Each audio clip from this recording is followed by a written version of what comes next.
Hola, buen día. Hola, buenos días. Sí, bueno, buenas tardes. Buenos días, don Cándido. ¿Cómo Buenos está? días. Bienvenido a Voz Matutina. Bien, gracias. Con usted queríamos hablar varios temas, sobre todo con la parte precisamente que estamos hablando del narcotráfico. En el caso Falcón, ahora mismo, que las autoridades han dicho que la principal cabecilla, Eric, tenía un gasto de 2.5 millones de dólares a la semana. ¿Cómo se puede mover tanto dinero y que no estuviese así como a la vista de todos? Porque era semanalmente 2.5 millones de Eso dólares. es mucho Eso dinero. es Es mucho mucho dinero. dinero. Entonces, usted como experto en la materia, ¿qué nos puede decir de esta parte de lavado de activos y cómo se Eh, puede hacer este tipo de Cualquiera cree que eso es una novela, claro, pero acuérdense que nosotros hace mucho que superamos a Macondo de García Márquez. Es que nosotros en los últimos años, la cultura de la corrupción, de la impunidad, eh, pasó a ser como una dimensión normal y el normal pasó a ser como una subcultura. La cultura de la corrupción, de la impunidad, del narcotráfico, de la narcoeconomía, del narcodinero, del microtráfico, del narcomenudeo, estaban ahí. Los sociólogos lo llamamos la sociología visual y ustedes llaman la auditoría visual. Y eso estaba ahí, lo que pasa es que el cinismo, la simulación, la hipocresía se entronizaron como parte de esa cultura negativa. Y la gente no lo expresaba, incluso convivían con ellos como algo normal. ¿Por qué? Porque hemos tenido en los últimos años, 20 años, un liderazgo referencial negativo a todos los niveles. Y ese liderazgo referencial negativo, como efecto cascadas, se deslizó a lo largo y a lo ancho de todo el tejido de la sociedad dominicana. Una descomposición destemplada, abominable, y eso hizo que, viendo a fulanito de tal, por decirlo así, un rullido, tú lo veías con vehículos de alta gama y la gente ni siquiera se pregunta de dónde viene. Claro. Claro, todos sabemos de dónde viene. Lo que pasa es también que una parte de la élite política decidió a esas cosas ni siquiera perseguirlas porque vieron el impacto que eso tenía económico en la República Dominicana. La narcoeconomía debe estar entre un 3, 5, 7% del PIB en República Dominicana. ¿Por qué? Porque el narcotráfico se transforma socialmente y pasa a ser un empresario. Pero además busca los mecanismos de complicidad y agentes de delito de cuello blanco, clase media, media alta y alta, lo implica en la narcoeconomía, de tal manera que hacen todo un entramado societario. Y eso se sabe en un país de 48.442 kilómetros cuadrados donde todo el mundo se conoce. Pero insisto que la hipocresía, la simulación y el cinismo hacen y hacían de que eso era como parte de la cultura normal. Era tan así el problema de la corrupción que si usted asumía con templanza, dignidad y honor un puesto público y usted seguía viviendo en el mismo sitio con el mismo vehículo, ya usted sabe lo que le decían a usted. Usted que era el funcionario correcto, ya entonces parecía como el funcionario anormal, porque la corrupción hizo no solo metástasis, sino que se aposentó en el salón grande de la sociedad dominicana y bailaba como el mejor bailador de la República Dominicana y la mayoría de los dominicanos y dominicanas lo aplaudía. Eso es narcotráfico. Se transformó en narcodinero primero, comenzó a financiar a partidos políticos, a actores políticos de los partidos políticos de todos. Luego hace lo que llama la narcoeconomía, que es las inversiones que hacen en distintas empresas. Y esto de Falcón es el elemento más estremecedor y al mismo tiempo más enaltecedor. ¿Por qué? Estremecedor porque nos pone a nosotros en órbita donde estamos, pero enaltecedor porque por primera vez se le da duro a todo el entramado, hace 10 años, Figueroa Agosto, pero a Figueroa Agosto nada más, Arturo del Tiempo, pero Arturo del Tiempo nada más, Félix, Toño Leña, pero ahora no, ahora ha sido a todo el tejido empresarial de esa red mafiosa del crimen organizado, y eso es muy bueno, es como ahora, nos estamos rasgando la vestidura porque Diario Libre puso los 2.649.8 millones de pesos que la sociedad dominicana, el Estado dominicano ha dejado de percibir por ese delito de las exoneraciones. Cándido delito, eso está amparado en una ley. Sí, pero la ley, que tiene 2 párrafos nada más, 2 artículos, perdón, y 5 considerando, te dice en el párrafo 2 que esas exoneraciones no se pueden vender sino después de 2 años. Y se supone que cuando tú vendes una exoneración de esa naturaleza, tú tienes que pagar al que tú se la vendiste, tú tienes que pagar los impuestos que dejó de percibir el Estado. Pero que cuando tú la vendes, eso, según los expertos en delitos, ahí hay prevaricación, ahí hay fraude y ahí hay evasión, porque el Estado te exoneró a ti de exenciones de ITEV y 18% y de valores. Y sin embargo la gente lo estaba viendo normal. Y los mismos diputados, el vocero del PLD te dijo, riéndose al periódico, que bueno, el 90% la vendía, eso puede ser un problema ético, pero riéndose. No, es un problema de delito, porque tú no la puedes vender. Y en los considerando dice que es un vehículo para ellos como funcionarios públicos trasladarse. Pero tú nunca has visto un diputado trasladarse a su pueblo en esos vehículos e ir a hacer política en los barrios con esos vehículos. No era para venderlo. Y entonces ahí hay 3 tipificaciones penales: prevaricación, fraude y evasión. Y ahora es que lo estamos visibilizando. Claro. Y Participación Ciudadana hace 10 años, en el 2010, dijo que eso era... Sometimos un recurso de inconstitucionalidad ante la Suprema Corte de Justicia y ante el Tribunal Constitucional. Y eso tenemos que decirle a la sociedad que eso no se debe hacer, que lo más que se puede hacer con un senador o un diputado es darle una exoneración cada 4 años, con un límite de 60, 70 mil dólares, no ilimitada, y cada 2 años. Eso es un descaro, eso es inmoral, antiético.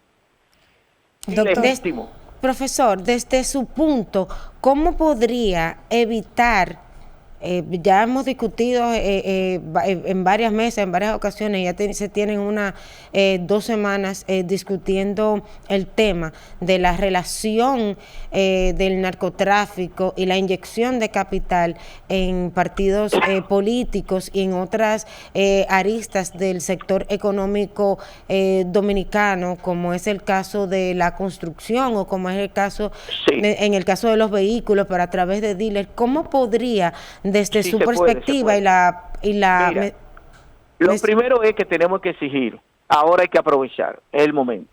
Los partidos políticos tienen que ser sujetos obligados. En la ley que mandó, el anteproyecto que mandó el Banco Central, ponía que los partidos políticos tenían que ser sujetos obligados. Y ellos en el Congreso lo sacaron. Hay que aprobar la ley de extinción de dominio, porque ellos saben que toda esa riqueza maravilla se la tienen que quitar. Y hay que poner que los partidos políticos deben ser inhabilitados si se comprueba que en sus actos ha habido corrupción, como lo han hecho en Perú. Entonces, eso estaba en el Código Penal y ellos también lo quitaron. Aquí, los partidos políticos, la partidocracia, cuando se quiere comportar como un bebé, como un niño. Que la Junta controle, que la Junta es culpable, que ella es que tiene que controlar. Sí, desde el punto de vista institucional, sí. Pero lo que está aquí en boga es la calidad de los actores políticos, la decencia, la falta de ética de la élite política de este país. Porque aquí todo el mundo sabe que Cándido Mercedes no puede ser millonario que tenga 200 millones. ¿Y de dónde? Si es lo que es profesor y consultor organizacional. Yo no me puedo aparecer con 200, 300 millones de la noche a la mañana. Eso es que un narcotraficante me está poniendo a lavar.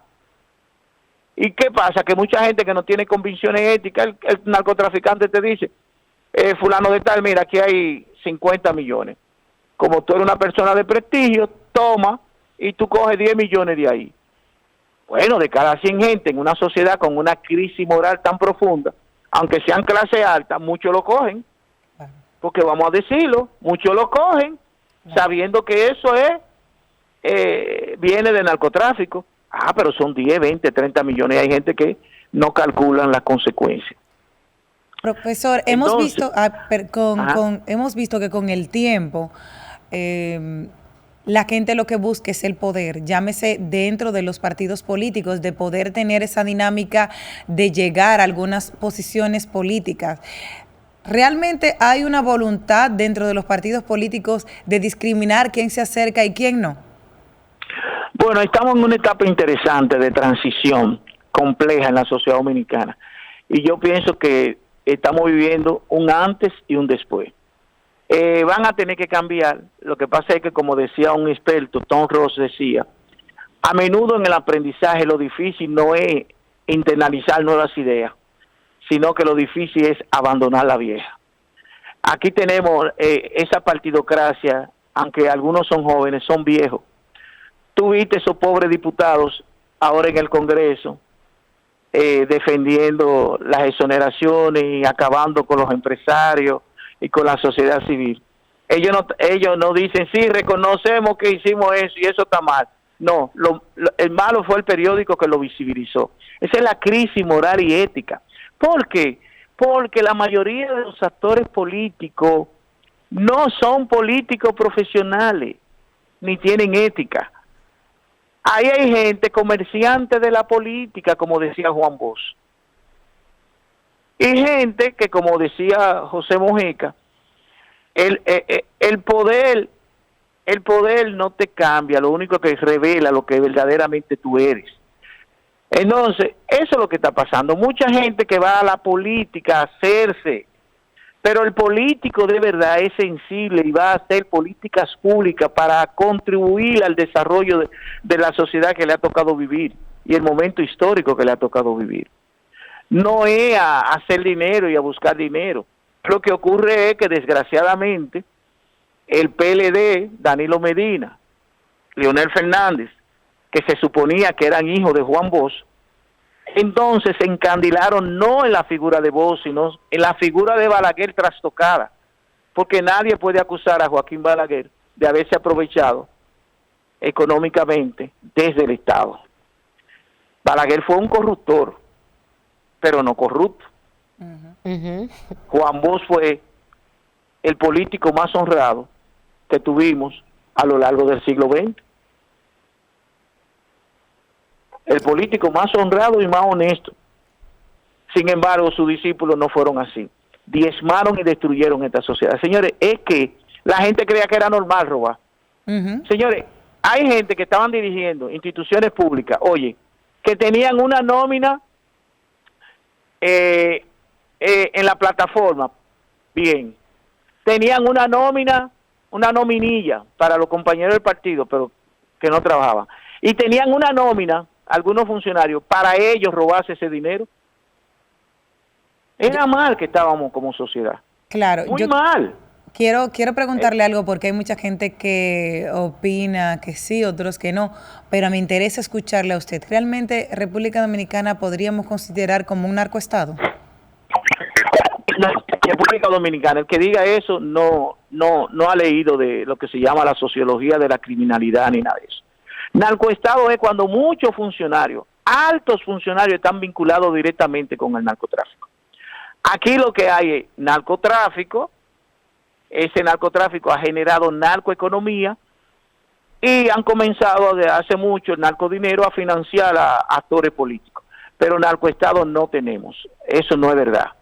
No es verdad. Ahora, si siguen como van o como iban, podríamos transformarnos en un narcoestado, pero no somos narcoestado. Tú puedes encontrar un funcionario, un general, un coronel, vinculado con X o Y narcotráfico, pero no desde el Estado mismo, no los funcionarios altos del Estado. Por ejemplo, si somos serios y honestos y honrados, no podemos decir que la gente del PLD, comité político, estaba vinculado, ni los funcionarios, a narcotráfico.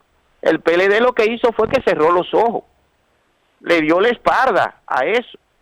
No fue consecuente y duro, supónganse. Pero no puedo decir que hay narcoestado ni que hay vinculado directamente alta figura del PLD o de Fuerza del Pueblo, suponte, ligado al narcotráfico. Eso no se puede decir. Profesor. Hasta ahora. Profesor, el día de ayer, el ministro de Por ejemplo, Economía... narcoestado es Venezuela. Okay. En Colombia hubo un momento también así, eso sí. Okay. Profesor, cambiando un poco de tema y haciendo este análisis de todo el acontecer nacional en nuestra República Dominicana, el día de ayer el ministro de Economía anunciaba que para finales de este 2021 en República Dominicana podría tener un crecimiento de un 10% en su economía. Sin embargo, es una preocupación latente para nuestra sociedad y en diferentes sectores el tema del endeudamiento de República Dominicana. ¿Cuál es el posicionamiento de Participación Ciudadana en este punto y desde su perspectiva? Ajá, fíjese, ya antes la situación de sostenibilidad fiscal en República Dominicana con respecto a... Profesor. ¿Le escuchamos? ¿Aló? Ahora sí, sí. le escuchamos. Ahora sí. Fíjense, ya antes la deuda, el endeudamiento es muy alto en República Dominicana.